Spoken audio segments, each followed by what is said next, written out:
Même s'il y a eu des évolutions, ce que je constate, c'est que la base du métier, elle est restée la même.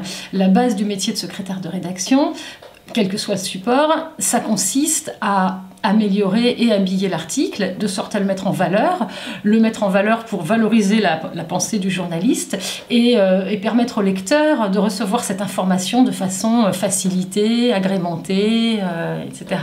Donc les bases du métier qui consistent à élaborer un titre et un chapeau suffisamment incitatif et suffisamment explicatif pour donner envie de lire, ça demeure, c'est vraiment une base. De même, effectivement, que tout le travail sur le style, sur la vérification d'informations, sur l'agréabilité de la lecture, etc. Ceci étant, le fait de travailler pour le site rend le métier très différent parce que d'abord ça évacue des questions telles que la longueur par exemple.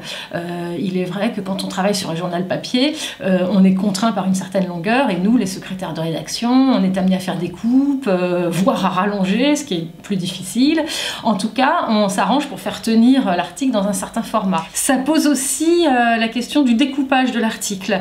On remarque que sur un site internet c'est plus important de découper de façon importante l'article sous forme d'idées qui vont une idée par paragraphe en quelque sorte, parce que la lecture à l'écran est probablement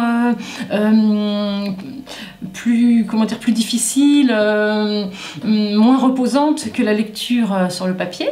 Donc ça implique d'avoir un découpage de l'article plus rigoureux. Ça pose différemment la question des intertitres aussi, les intertitres que l'on rédige pour relancer un petit peu l'attention. En presse écrite, on va les placer à certains endroits parce que justement ça fera joli dans la page à cet endroit-là.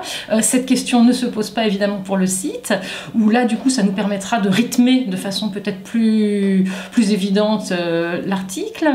Voilà, donc il y a toutes ces petites choses-là qui diffèrent. Moi je constate aussi qu'effectivement les articles sur les sites, on va avoir tendance à les corriger plus rapidement, à être un peu plus laxiste sur certaines choses. On va pas passer 10 minutes sur une phrase comme on peut faire parfois sur l'article papier parce qu'on sait que il va vite se retrouver pris dans le flux et que finalement il va être écrasé par un autre et qu'après tout ça va comme ça, alors que quand on a l'hebdo dont on sait qu'il va rester entre les mains du lecteur une bonne semaine voire plus, on va avoir tendance à plus fignoler chaque phrase, plus veiller aux répétitions de mots par exemple. C'est vrai que c'est une approche différente.